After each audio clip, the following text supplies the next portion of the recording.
Things that we're going to cover, we're going to look at storyboarding, hooks, how to put yourself into the video, cut it out. There's a lot of things that we should cut out.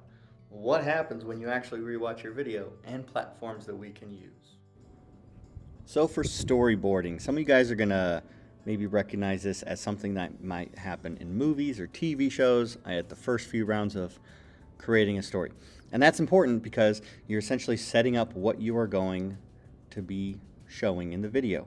Now, how it would look for us as teachers, it could be your slideshow, it could be just a simple template that you're typing up and explaining what you're actually going to be doing. Having a plan when you're making your videos is very important. Knowing what kind of things you're going to be adding. Are you adding effects? Are you adding yourself? Are there specific graphs you got to go over? What's the content you're covering? Are there some dad jokes that you want to work in that are terrible? I keep all of my dad jokes in my database, you know? So hooks. Think about back to the beginning of the video. Something unexpected happened. You probably didn't know you were in a video. Or I said something, came out of somewhere like, oh, hey, this is interesting. Think about what's going to bring somebody in to the story that you're trying to tell.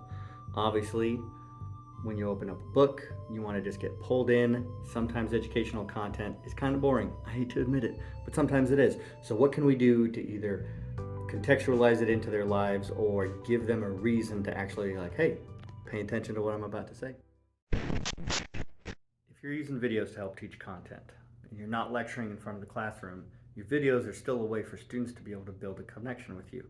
I don't know if there's like a YouTube channel you watch or podcasts you listen to, audiobooks like an author or whatever it might be, but even just listening to somebody or watching them, you are going to build a little bit of a connection with them. If your videos and your content has no personality to it whatsoever, how are kids going to be able to relate to it? Part of what makes a video that you make special is that you are adding your own personality, your own little quirks, your own funness into that video so that it's not just you copying Crash Course or Khan Academy or whatever it might be. Add what makes you into your videos. Now when I say put yourself into the video, you can do it physically, kind of like I am right now. You could also just do it with your voice in a video. If you didn't want to have a video of you, maybe you can just take some images of yourself and drop them in there and look really cool. Maybe you want to make it pixelated or your Bitmoji. Any of these ways are helping connect who you are to the content. Let's take an example and let's watch just one way that I kick off a class. Also a way that maybe is also really, really boring from one of my older videos. What's up, guys? Ready for Unit 2? Let's get into it. For Unit 2, we got 4 lessons. Pause. That was very short. That was very sweet. A little bit of me, a little bit of fun, and we're just getting going. Now also notice one thing right where I paused it, I'm actually using music. So let's talk about music for a second as a side note. Should you put background music in or not? It's kind of up to you. If you do, make sure that your background music is low enough that it's not overpowering what you're actually saying. You should use this as a background. You should not use it on. All right, with that pause out of the way, let's jump into the next video. Hello everyone, welcome to Unit 1, the Constitution. This unit is going to be broken up into 2. See, it's kind of not as quite as good. That was one of my first videos. And it's just kind of boring. It's just like, oh, here's what we're doing, and let's go. Try not to do that. Cut it out. There's a lot of things that we should actually cut out of videos or slides. Sometimes we just don't know. So let's talk about that real quick. Cut out large amounts of text. You should have the basic content on the slide. Your video should augment your content, not just replace it. Imagine just having everything you were going to say on your slide and you just read the slide. Why should students watch your video if you're just reading your slide? Sure, it helps some, but your audio video should add more information than just what is on your slide. See what I did there? Let's talk about cutting out the edges, okay? Your overall video length should probably be about 5 to 10 minutes. A fun way to think about this, and is actually kind of research-based, is whatever the age is, cut in half. That's about how long your video should be. But Heinemann, you might say, I have a very complex concept that needs like a 20-minute video. Well, break it up. Take a little bit of time. Maybe you'll figure out a different way to teach it. Maybe you'll chunk it in a way that actually helps students learn it better because you're not overwhelming them with 20 minutes of intense content. And you can do a little bit of a video, do some practice, build off of that, do a little bit more.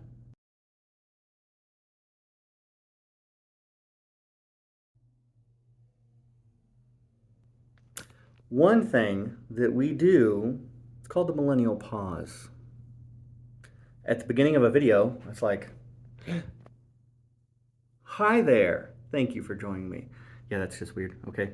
If you're gonna do videos, and like kids are always watching videos, TikTok, YouTubes, you know, whatever it might be, the grams. If you do that, just get on and watch how people start videos. It's kind of that awkward pause in the beginning. Just cut it out. Just get straight to the point. You don't need that. We all know that you're there.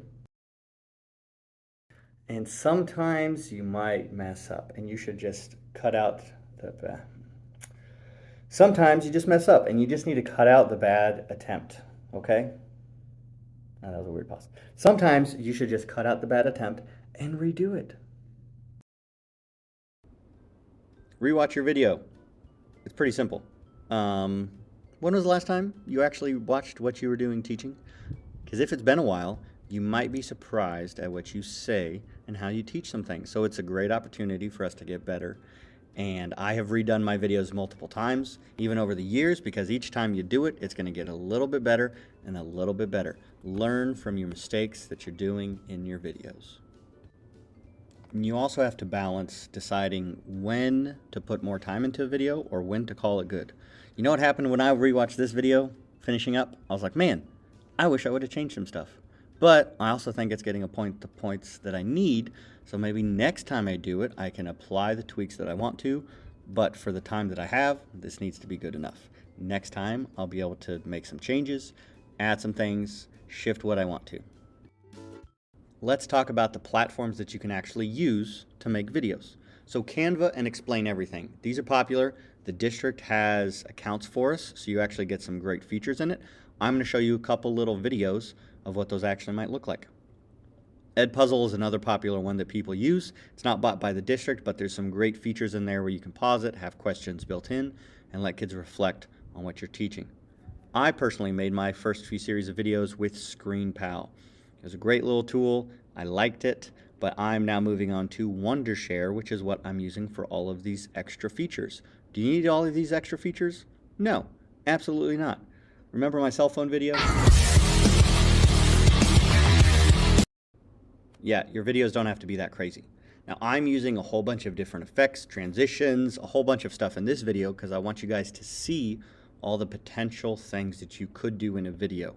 I'm in the process of exploring what more intense video creation can be, but to keep it simple, Canva and Explain Everything has everything that you already need to make great videos for your class that can be short, that can explain exactly what you want the content, and that can allow you to put yourself into the video.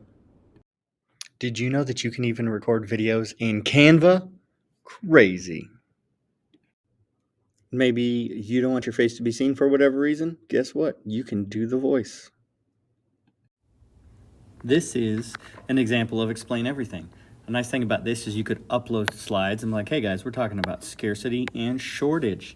It kind of gives you a way where you can just be like underlining things as you want to talk about it. But like, hey, make sure to remember that it's permanent. Or, you know, just drop a little smiley face occasionally. Now, one thing to notice is when you're working on stuff, especially if you're doing the iPad, it's kind of important to occasionally rewatch and re-listen to something because you don't know what might be getting picked up in the background, okay? Did you pick up on how I recircled back up on one of the previous topics about rewatching what you're doing, okay? You can recover some of the same stuff in a video. Give some different examples. So in this video, I took you on a little bit of a journey. We talked about storyboarding. It just helps you plan out what you are going to do. What are the slides you are going to cover? Think about the length also. Remember, try to keep it down to 5-10 minutes. What are the hooks? What is a reason that kids are actually going to want to watch your video? Putting yourself into the video. Your personality should be in the video. Whether you have your face in there, some jokes, whatever. What makes you you? Make sure you have that in the video. Cut it out. Remember, keep things short, 5 to 10 minutes. Keep it simple. Don't overload with what you're putting onto the slides, with the amount of conversation you're having in the video, where like you're talking 10 minutes on one slide. That's too much. And cut out the awkward pauses. We don't need them. All right? Watch your video. Learn from your attempts. It's okay to try again and again and again. That's another reason to keep your videos short. If you do a 5-minute video and it crashes, well, it's pretty easy to make instead of trying to redo a 30-minute video. And the platforms you can use. There's so many out there. If you want to explore and try one that I didn't even mention, go for it. If you want to talk to me about stuff, I would love to have a conversation with you. You can find me anytime, in my classroom, on email, on Twitter, who knows where. I'm just kind of floating around in the ether at this point. So thank you for coming to my TED Talk today, and I hope to see you all later in another video.